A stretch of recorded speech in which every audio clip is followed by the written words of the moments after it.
Well, good morning.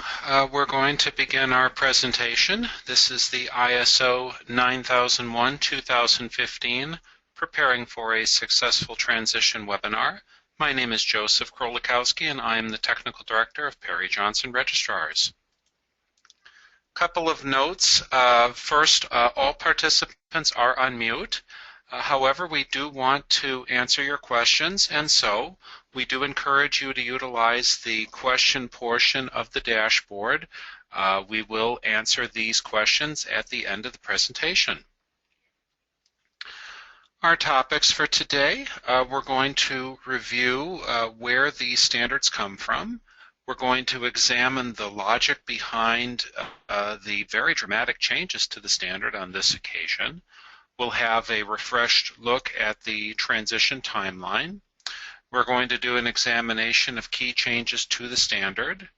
We're going to answer what I'm sure for many of you is a key question, and that is, do you have to overhaul your current system? We'll have a look at some frequently asked questions from past presentations. Perhaps some of your questions will be answered there. A couple of final comments, and then, as promised, we will make time for your questions. The standards that bear the letters ISO are all published by a group called the International Organization for Standardization. And the ISO itself is an international collective. It's made up of numerous international members, and they have a lot of standards, obviously. And any standard that is an ISO published standard is written through a technical committee. In the case of ISO 9001, the technical committee is TC 176. Now TC 176 itself also has representation from all around the world, and the participants from the United States are taken from the American National Standards Institute, or ANSI. Now, that group, the ISO, when they took a look at the ISO 9001 standard and tried to ascertain how good of a job the standard was going to do in the future, they recognized that there's been a lot of change in the industries that use ISO 9001, as well as a lot of new industries that want to use ISO 9001. So the ISO wants to ensure that the standard keeps up with the times, that it can be adopted by more and more types of industries, more types of sectors. Obviously, they have an interest in seeing the standard be utilized as much as possible.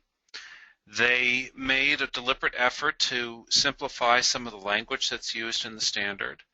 And perhaps most importantly, they wanted to accomplish a key goal, which was cross-compatibility between standards. For any companies out there that want to achieve more than one certification, for example, companies that pair ISO 9001 with ISO 14001. We're going to review how that was accomplished in just a few minutes here. Now, during the actual development of the ISO 9001 standard, Nigel Croft, who is the chairperson of the TC 176 committee, he was asked, what are the key features that this new standard will have? What is it that we're going to see within this standard? And he said that there were three key features that the committee was working towards that they wanted the standard to reflect. Now, the first two are very similar ideas. These are process approach and the cycle of plan, do, check, act. Looking at a process as the basis for building a system. The whole idea that organizations should know what their processes are. They should have steps in place to control those processes. Their actions should be based on results. They should seek consistency within their processes. And then plan, do, check, act, again, is kind of an extension of that idea, the whole idea of planning out our processes, ensuring that we have controls at the do phase, that we have checks in place to verify the effectiveness of the processes, and then taking action to achieve greater process consistency and improvement wherever possible. The new key feature, and really it was not so new, was the whole idea of risk-based thinking and expanding the whole idea of risk aversion to something that affects the whole standard. Now, we're going to dig into risk a little bit later in the presentation this morning, but the three key features were process approach, plan, do, check, act, and risk-based thinking. These are the things that the standard wanted to accomplish and, in fact, did accomplish in the writing of the 2015 standard. So let's take a look at the timeline and where we're at now, and we will start with things that have passed.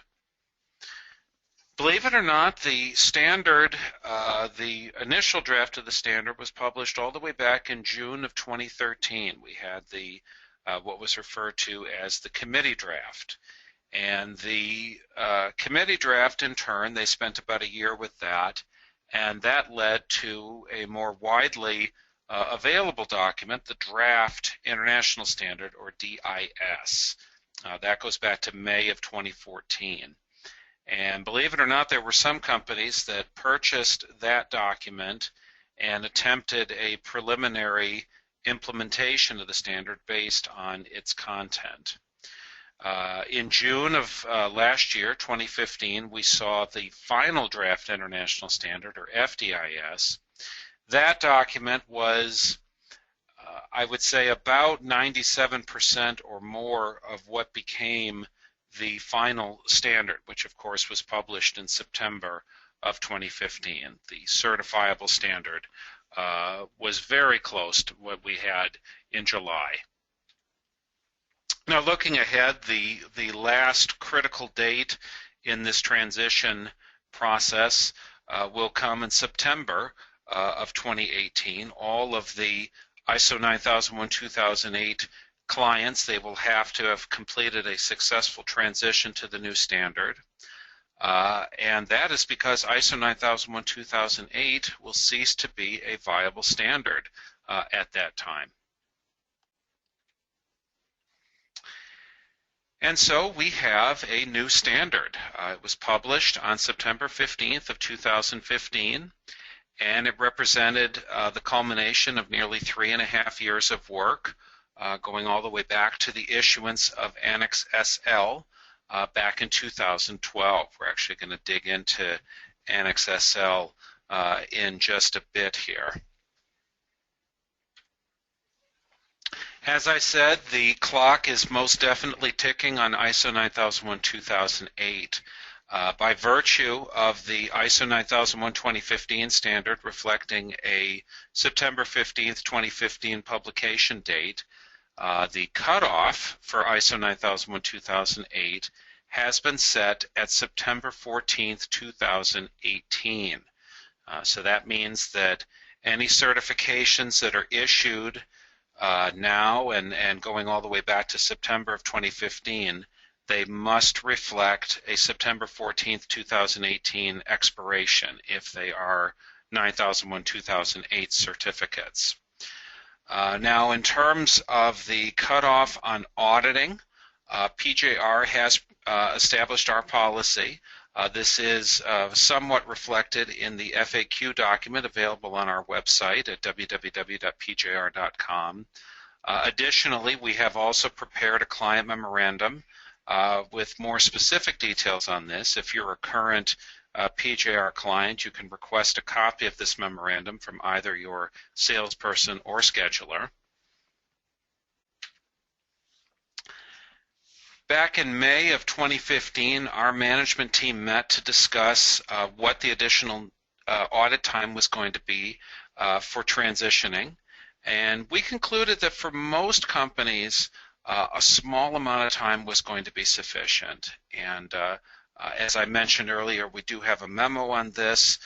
We will advise you on a case-by-case basis as to how this will work for you personally. To understand what has changed in the standard, to do that properly requires that we begin with the document Annex SL and the publication Directives Part 1. So to understand what they sought to do, as I said, we go all the way back to 2012 and look at this idea of Annex SL. Now, you may have heard the phrases high-level outline, Annex XL. Understand that Annex SL, as the name implies, is an annex. It's part of a larger publication called IEC Directives Part 1, Consolidated Supplement Procedure Specific to ISO. This is a standard that tells the ISO, it's a self-imposed standard, how to write standards. And this is levied on each of the technical committees. It walks through the draft phase, the final draft phase, and so forth. And Annex SL is a part of this document. Now, if you're so inclined, the ISO makes Directives Part 1 available for anyone to view. We've provided a link here in the presentation. It's nothing that you need to be familiar with for your quality system, but it may be of interest to you to review it. So as I said, Annex SL was written back in 2012, and it was the output of a special committee called the Joint Technical Coordination Group, or JTCG. And what it represented was a 10-section blueprint for the authorship of the ISO family of standards. And their plan is that every single one of the ISO family of standards will eventually be transitioned to this 10-section structure. And not just the 10 sections, but in each of the sections there is some standard text that appears. And what they're going for with that is common terms, core definitions, presenting things in a consistent fashion. You think about a term like organization. That's something that we should be able to understand in a single context, regardless of which standard we're talking about. So that's a big part of what Annex SL was written for. Now, additionally, and we mentioned this a little bit earlier, the other intention behind Annex SL was to help companies that want to achieve more than one certification. So, for example, if you want to have ISO 9001 and ISO 14001, and then say the ISO 27001, that's the information systems standard. If you implement ISO 9001, you will already have the basic requirements. You can then add what's specific in 14001 and add what's specific in any of the other standards that are rooted in Annex SL. And you can do so without feeling like you have to maintain multiple quality manuals, multiple procedures manuals, and so forth. So this was a very ambitious effort, but with a very specific purpose. Now the projection is that all of the family of standards will be through the update process by the end of next year, by 2017. Now, of course, each of these standards has their own technical committees. Each of these standards has interested groups that want to weigh in on other changes for those standards. So it's a very busy time, obviously, and there may be some standards that take longer than others to get through the update process, but that is the plan at this time. So what is this 10-section structure, and how can we best understand it? Well, the first three sections, which we'll dig into a bit later, are non-auditable. They're called scope, normative reference, and terms and definitions. The auditable portion of the standard begins in Section 4. Section 4 is called context. And under context, we have some very high-level items. We talk about what is this organization, who are its customers, who are its interested parties, how does it understand who its interested parties are, What is the scope of the system? What are the processes that make this system up? Continuing then under Section 5, we have leadership and commitment. Leadership is a new term. We have some familiar items here: customer focus, the establishment of a policy, what are the responsibility and authorities within this organization. Continuing then in Section 6, which is called planning. This is the primary placeholder for risk and risk-based thinking. We have our quality objectives requirement here and a new general section pertaining to planning of changes. Then in Section 7, we have this support. A number of familiar items here. We have competence, internal communication and external communication. We have the new term documented information. This refers to what we used to call documents and records. Section 7 is also where you'll find requirements pertaining to calibration. Those have been moved here.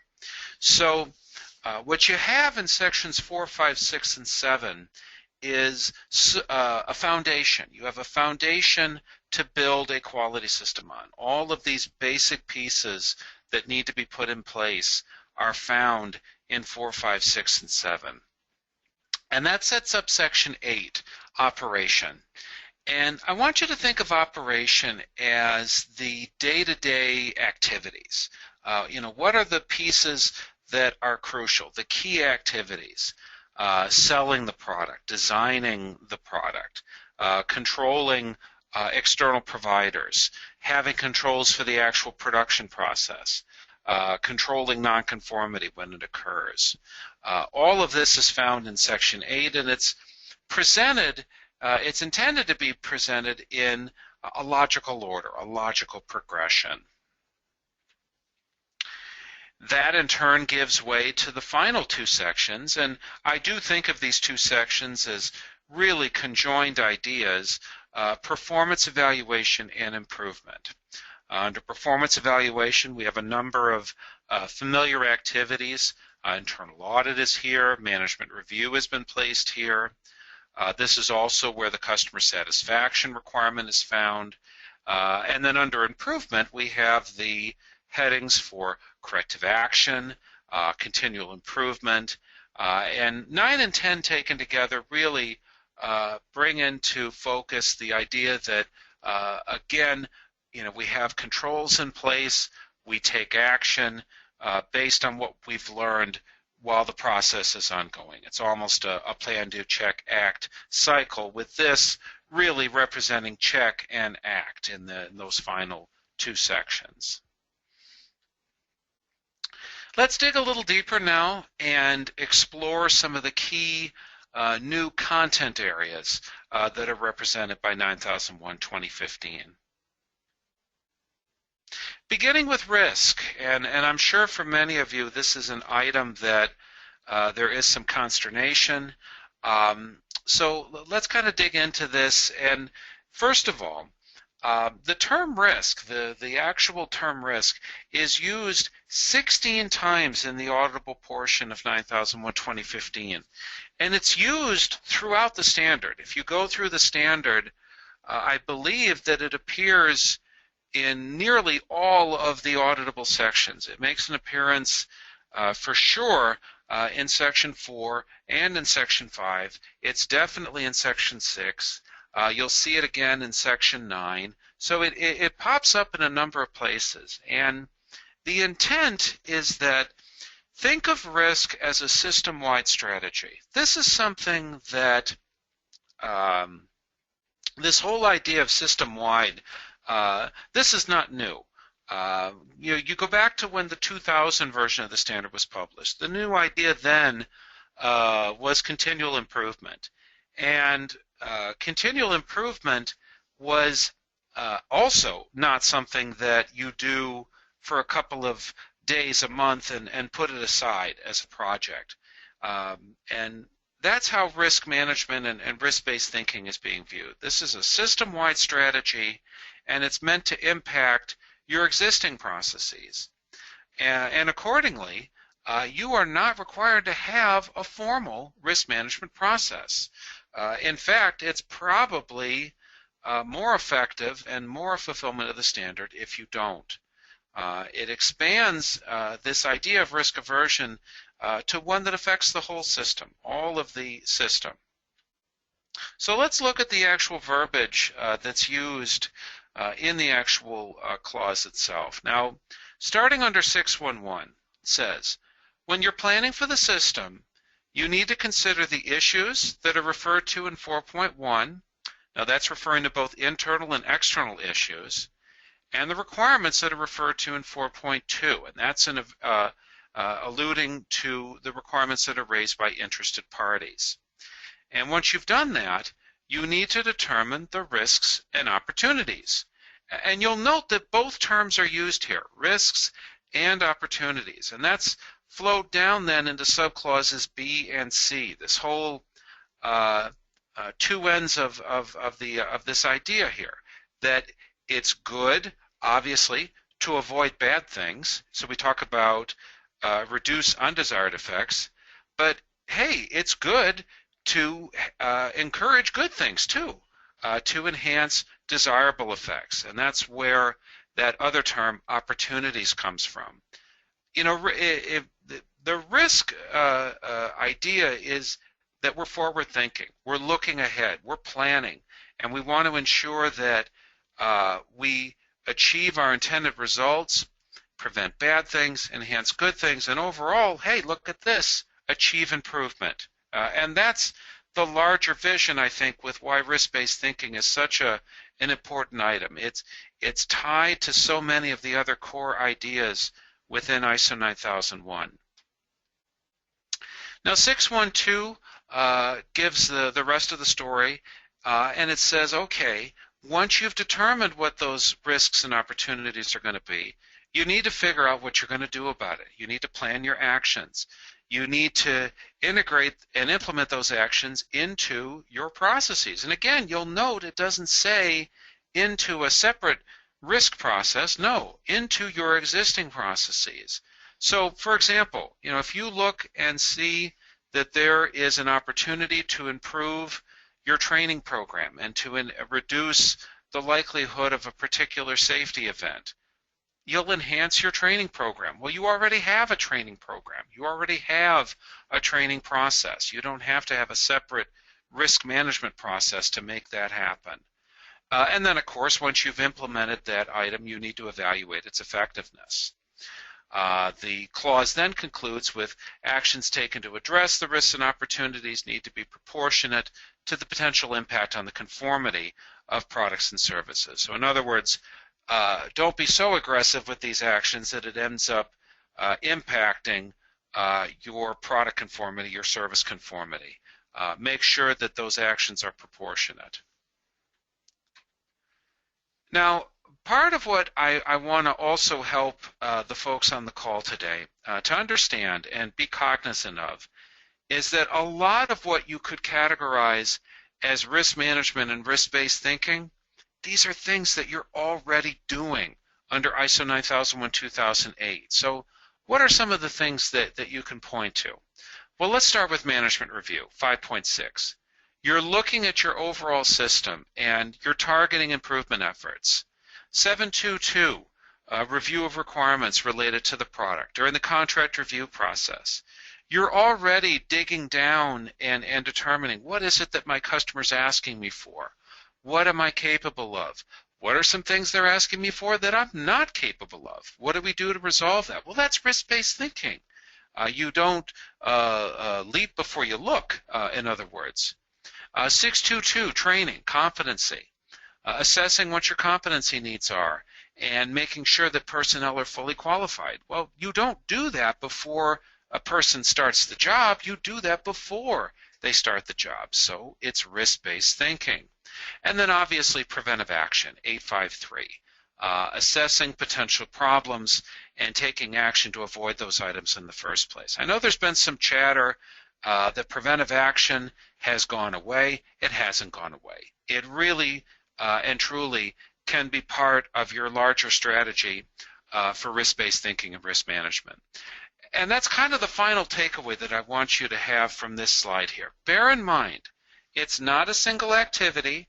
It should be a multi-layered strategy. So here's 4 things that you're presumably already doing. Think about what are some other things that we're doing that help us identify risk or identify opportunities. Is there more that we're already doing that we can take credit for and say this is how we identify risks and identify opportunities? Okay, let's continue with some key changes in terminology. The phrase procedures, records, and documents. All 3 of these phrases have been removed, and they've all been replaced with the phrase documented information. Now I want to direct your attention to the back end of the standard. There's an annex, Annex A6, and in A6 it gives an important clarification. And it talks about the phrases maintained documented information and retained documented information. And what it explains is that maintained documented information is intended to be a replacement for past references to documents, procedures, quality manuals, and so forth. So the idea is that if the standard says you need to maintain documented information, that's a document, that's a procedure. Now, of course, there's no procedures, of course, required by the new standard. We'll be covering that later. But there are a few things that you have to have an established document for. One of which is under 4.3, where it requires that the scope of the system be documented. So that is an example of a maintained documented information requirement. Now, retained documented information, understand that as a replacement for records. Now, obviously, there's more of these. One example is in Clause 9.3.3, where it requires that records of management review be retained. So again, if it's maintained documented information, this refers to a document, something of this nature. If it's retained documented information, it is a records reference. Further changes in the standard, all references to product now read products and services. And really, this has been the case for quite some time.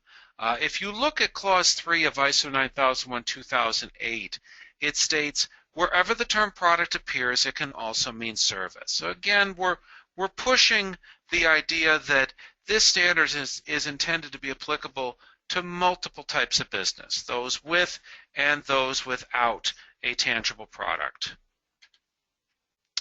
Management responsibility has become leadership. And this is part of a larger strategy too. The whole idea that management, the leadership team, they need to be involved. They need to not simply direct that activities are performed, that they are active participants in the quality system. Continual improvement is now part of a larger section simply called improvement. And the idea here is that continual improvement, while absolutely a good thing, is not the only type of improvement that one can have in a quality system. You can have breakthroughs, you can have reactive changes, you can have reorganizations, and still call these things improvements. So the standard wanted to acknowledge that there's more to the picture of improvement than just continual improvement. Suppliers are now part of a larger blanket term called external providers. There's a couple of ideas here. Now, obviously, we want to accommodate service organizations, hence the term external providers. It's a broader term than just suppliers. But if you look again at the annex under A8 in the standard, it gives an explanation for what we mean by external providers. Now, it does include outside suppliers, but it also includes associate companies, and it includes outsourcing. So all of these activities that kind of involve support from the outside world, they're all in one place now. They're all under the external provider requirements of the new standard, and they've all been harmonized. Now, as I mentioned a bit earlier, one of the more intriguing changes to the standard is they have eliminated the quality manual requirement, and there are no longer any required procedures. In fact, there's no mention even of procedures or work instructions within the standard. Now, PJR's take on this is there's a couple of layers here. First of all, there's more than one way to control a process, and after all, that's what this is all about, is ensuring that you have consistent, effective processes. So, as an auditor, when I come to your facility and I assess what you are doing to control your processes, if a procedure is part of that mix, well then fine, that's part of it. If it isn't, I need to see that whatever else you've put in place is getting the job done, is ensuring that the processes are overall effective. So we can no longer demand that you must have a procedure for one topic or another. We will respect your decision if you choose not to. Another interesting change, and the impact of this, I think, is still going to be determined. The title management representative has been eliminated from the standard. And there's a couple of interesting takes on this. The intent, we believe, particularly based on some of the other verbiage that's in the standard, is that the leadership team of the organization, it's their company, therefore it's their quality system. They need to be responsible for ensuring that the quality system is overall effective, not a single individual. And really, that was never the intent behind the management representative position anyhow. The intent was that the management representative would be a coordinator, somebody that would be kind of making sure that things were going, coordinating groups and so forth. And for too many companies, the management representative became the only person that knew anything about the quality system. And that's no longer going to be acceptable. You can still appoint a key person, a key contact. You can absolutely have somebody that coordinates meetings, that takes the call when the auditor calls the company and so forth. However, the management of the system has to be the responsibility of the leadership team, as was intended all along. 9001-2015 has removed all verbiage pertaining to permissible exclusions. Now in its place, what they've added is that you can claim any item from the standard as not applicable. Now what this means is that the validity of those designations is going to get looked at every audit, which in practice is not terribly different from how we look at permissible exclusions now. However, what is considerably different and interesting is that they've opened up the entire standard for possible exemptions. Now really, the majority of likely acceptable exemptions are going to be found in Section 8. That's where design is found. That's where some of the requirements pertaining to physical product are found and so forth. There's a couple of other areas outside of Section 8 where there's possibility. For example, Section 7 is where we find calibration requirements. But we will likely not be able to accept an exemption, for example, from management review. If an organization says, we don't need to do management review meetings, well, then you don't need to be certified. Just because the standard says you can exempt a requirement, we still need to be able to see that the applicable requirements are being upheld, and management review is absolutely an applicable requirement. So in practice, is this going to change things much in terms of the approach that we take to assessing these items? Not so much.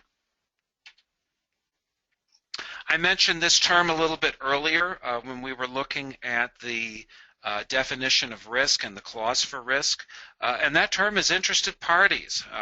This is a Annex SL based term, and it's a very interesting term in terms of how it's been developed. The definition for the term is as follows. It's a person or organization that can affect, be affected by, or perceive themselves to be affected by a decision or an activity. And they give some interesting examples for what might constitute an interested party. They talk about customers, owners, people within the organization, suppliers, and then they talk about bankers, unions, partners, and competitors. So there's a couple of takeaways on the term itself. First of all, recognize that this is both internal and external, meaning that folks that can have an impact on the system or the processes within the system, these can come from a variety of areas and not just outside of the organization. The further implication is that as an organization, you need to be certain that you have gathered all of the relevant inputs. And the term itself, interested party, is intended to broaden the scope of where those requirements might be coming from. Now, in practice, is this going to add all kinds of additional implementation to what you're doing? No. You simply need to be aware of who your interested parties are and what their requirements are. And you no doubt already have practices in place for that. One final thing that I want to point out on interested parties, if you read clause 4.2, very important distinction that's given here. It says that an organization needs to determine who its interested parties are, fine, but it also emphasizes that it's up to the organization to ascertain which interested parties are relevant to the quality management system. And that term is critical, relevant. Okay, let's go now section by section, and we'll examine what some of the key new questions are that have been posed by the standard. And we'll begin with section 4, and we've hit most of these ideas. What purpose does the organization serve? Who are its interested parties? Is it claiming non-applicable designation for any particular clause? Section 5, is there a leadership structure? Is leadership making itself accountable? Are the quality policy and objectives consistent with the strategic direction of the company? Has the quality system been integrated into business processes? Under Section 6, is there a process in place? Are there processes in place to identify risks and opportunities? Are we taking actions for said risks and opportunities? Have we figured out who's responsible for quality objectives, the target date? What is it we're trying to accomplish? Are they relevant to the conformity of products and the enhancement of customer satisfaction? Under Section 7, really only one key new idea, and that is organizational knowledge. This is knowledge that's gained by experience and making sure that we retain organizational knowledge. And then further, do we have a process in place to make sure that our competency base is ready for what's coming? Now beyond that, there's really nothing new in Section 7. And that's actually also true for Section 8. Section 8, despite being the largest of the sections and the most audited, really there's no significant new content that you didn't already have in 9001-2008.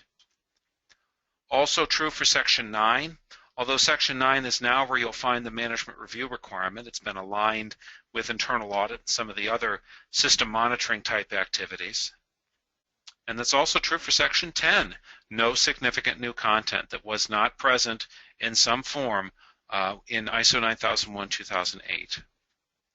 So what I'm hoping I've put across with these last few slides, these changes to the standard, they're minimal and they're really quite manageable. Even risk is not such a new idea if you consider that preventive action has been part of the 9001 standard since it was first published. Okay, what I want to do now over the next several slides is give you kind of a cover-to-cover overview of the standard and what's where, and point out some of the more helpful pieces. Let's begin with section 0.1, which is the introduction section. 0.1 is fairly lengthy. It provides an overview statement, talks about who the standard benefits, gives some preliminary discussion on risk-based thinking, plan, do, check, act, and it defines 4 key terms that are used in the standard. Now, 3 of these are getting official definitions for the first time. The most important of these terms, of course, is shall. Anytime you see shall in the auditable portion of the standard, it identifies a mandatory requirement. And obviously, there's a number of uses of that statement. Should represents a recommendation. For 9001, there are no uses of the term should. May indicates a permission. There's actually one usage of the term may within the standard. And can represents a possibility or capability. And there are numerous instances there. But again, the key term here is shall. In section 0.2, we have the 7 quality management principles. These, of course, are direct descendants of the 8 quality management principles that appeared in the older version of ISO. The principles themselves are officially defined and discussed in the ISO 9000 standard, which we'll be talking about a bit later in the presentation. Continuing then in 0.3, we have process approach. There's a reinforcement of the process approach and an improved graphic. The Plan, Do, Check, Act is really integrated here, and the whole idea is, again, and we kind of saw this, the standard really is intended to be thought of as a Plan, Do, Check, Act process in and of itself.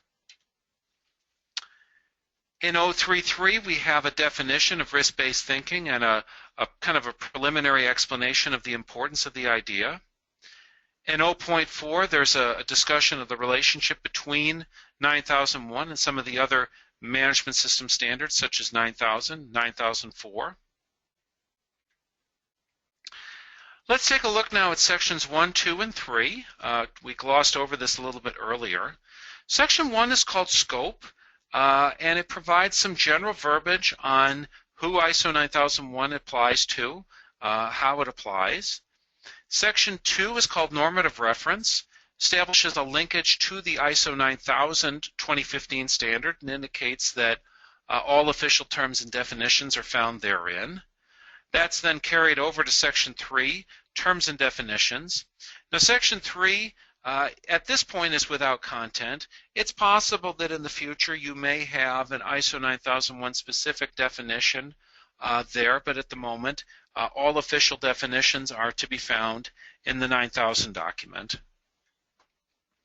We've already gone over what's in sections 4 through 10, so let's continue with the annexes. And in particular, I want to emphasize to those of you on the call today to really take a close look at Annex A. Annex A, I think, is going to be hugely helpful to many of you in both implementing your quality system and on audit day in terms of settling questions of what is the intent of the standard. There's a lot here. Let's go over it. In Annex A.1, it's called Structure and Terminology. And A1 says that as an organization, you do not have to align your documentation to match ISO 9001 2015. You don't have to use the specific terms that are found in the standard. None of that is required. None of that is mandatory. So for example, if you are comfortable referring to them as suppliers, there's absolutely no reason that you have to start suddenly calling them external providers, just because that's what the standard calls them. If you want to keep your procedure numbering the same as it is, if that helps you do your job, then go for it. None of that is required to be changed just because the standard was changed, and that's in A1. A2 is called Products and Services, explanation on why they changed all the references to from product to read products and services. A3 talks about interested parties, and there's a more full explanation on the intent in identifying interested parties. Some of my earlier discussion comes from there. A4, an extensive section on risk-based thinking, and this is where we have it emphasized that a formal structure for risk management not being required. A5 is called applicability, provides some discussion on why they removed the term exclusions from the standard and the new idea of non-applicables. A6, documented information, we went over this earlier. The whole idea of maintained documented information and retained documented information. A7, organizational knowledge, we have a discussion on competency and ongoing competency challenges, including what happens when you lose long-term employees. And then A8, externally provided products and services. What do we mean by external providers? Who does that term apply to? Annex B is an extensive discussion on the relationship between 9001 and the numerous other publications, 9004, 10001, and so forth. And then the standard concludes with a bibliography. So there's a key question for a lot of folks, and that is, do we have to overhaul our system? And the answer we have is a resounding no. You do not have to overhaul your system. Now, if you consider the fact that there are already over 1 million worldwide certified companies, and one of the things that TC 176 wanted to do was improve the inclusiveness of the standard. If you tell 1 million worldwide certified companies that they have to completely overhaul their system, that's not inclusive. So you do not have to aggressively overhaul your system to meet this new standard. So for example, if your quality manual fits what you do, you should keep it. If your procedures are effective at defining your key processes and how they operate, you should absolutely keep your procedures. If your quality policy, if your objectives, etc., if all of these are well known and adding value, you should absolutely keep those as well. Let's turn our attention then to some frequently asked questions that have come up in past presentations. Will our staff have to complete transition training? Well, it's going to depend greatly, I think, on the extent of the revisions that you make to your system, but in general, you will be expected to provide some form of transition training to your staff. You're going to have to, at minimum, make them aware that you're going to be transitioning to a new standard and that you have assessed what impact that's going to have on your staff. Now, it's entirely conceivable that the majority of your staff is going to feel no effect whatsoever from your transition, but you do need to make sure that you've made folks aware and that they are knowledgeable of how the new standard affects them. Now, what about your internal auditors? Do they have to complete transitional training? The thing to bear in mind with internal auditing is it's viewed in much the same way as any other competency within a quality system. And that is that as an organization, it's up to you to decide what makes a person competent or not competent for the tasks within your system. So, if you have a seasoned team of internal auditors that know your system, know your processes, and so forth, it's entirely conceivable that those folks could complete a period of self-study on the new standard and successfully transition to auditing it. Now, as has always been the case, we judge the competency of your internal auditors by the effectiveness of your internal audits. And so, when we come in and we look at the first round of internal audits, we're going to see how good of a job did we do in preparing for this transition. Are we finding things that a competent internal audit team should have found, and so forth. What about the other standards, such as AS 9100, TS 16949? Each of these standards is in the process of going through its own transition. We know that we're close on both AS9100 and TS16949. TL9000 is also getting close. We will see each of those three standards revised and published in 2016. We don't have firm dates yet, but we know that all three of them are coming. The only major standard that is not planning to continue its alignment with ISO 9001 is ISO 13485, which is the medical devices standard.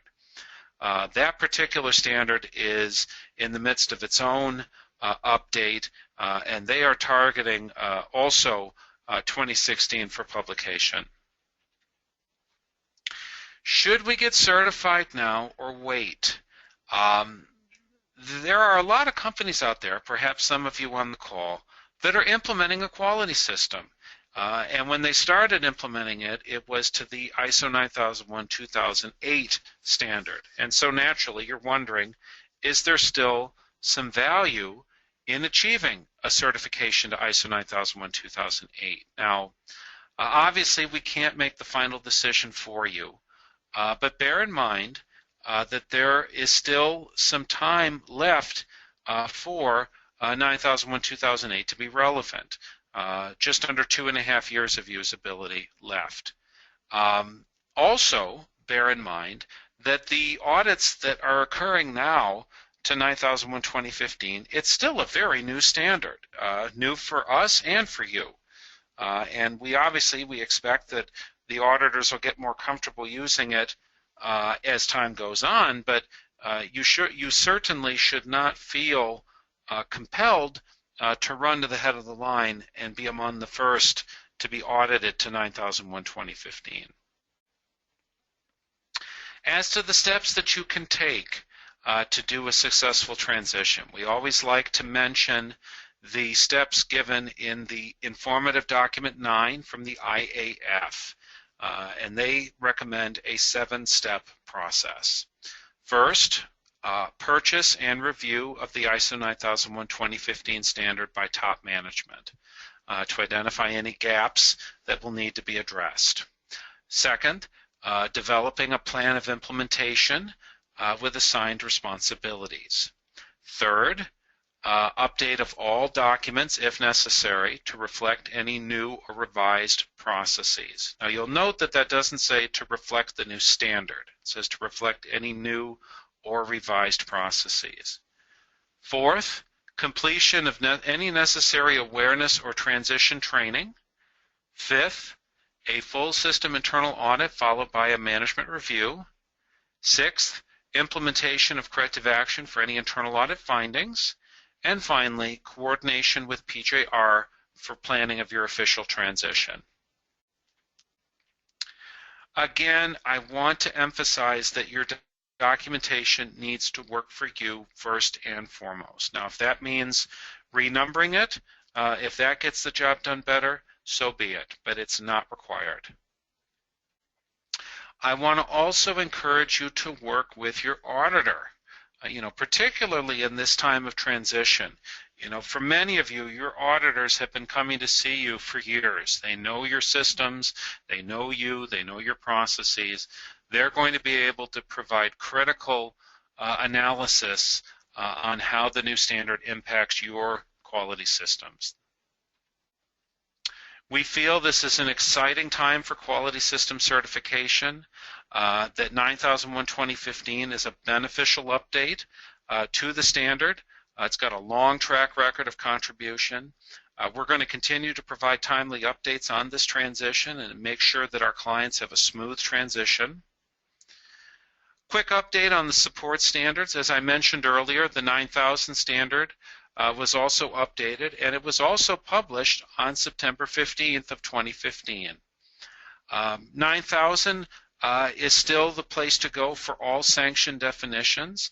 It does house the 7 quality management principles, as well as a series of concept diagrams that show the intended interrelationship of ideas. As before, ISO 9000 is not a certifiable standard. As for 9004 and 19011, they both remain at their current revisions. For now, there is a plan, beginning of a plan to update ISO 9004. ISO 19011, I would say, is a possible for update, but I think it will be some time. We've prepared a couple of reports that we think will be beneficial to our clients. These are the aforementioned FAQ report, highlighting key questions and answers, many of which we've covered in today's presentation, and a side-by-side comparison between ISO 9001, 2008, and 9001, 2015. Both of these items can be found right on our website at www.pjr.com. I do want to invite you to tune in for one of my other webinars, ISO 9001, 2015, Critical Points of Review during the Transition Audit Process. This webinar is a deep dive into the new areas represented by 9001, 2015 and how they are going to be assessed during the transition audit itself. Also, the interaction of processes and its importance to a successful audit. This is an exploration of the critical topic of processes and how to correctly understand them. Both of these are given on a once-monthly basis. If you visit our website, we would like to encourage you to opt in by giving us your email address. You can input it at the bottom of the screen. You'll be automatically entered for updates on the standards, on upcoming webinars and so forth, so we do want to keep in touch with you. And I do thank you for your time. I'm going to go ahead and open the question dashboard and see if we have any questions today. Okay, as to copies of this presentation, we will absolutely be making the slides available, and the webinar itself will be available for reviewing in just a short time. So do bear with us, and we'll be glad to make it available to you. Any further questions today?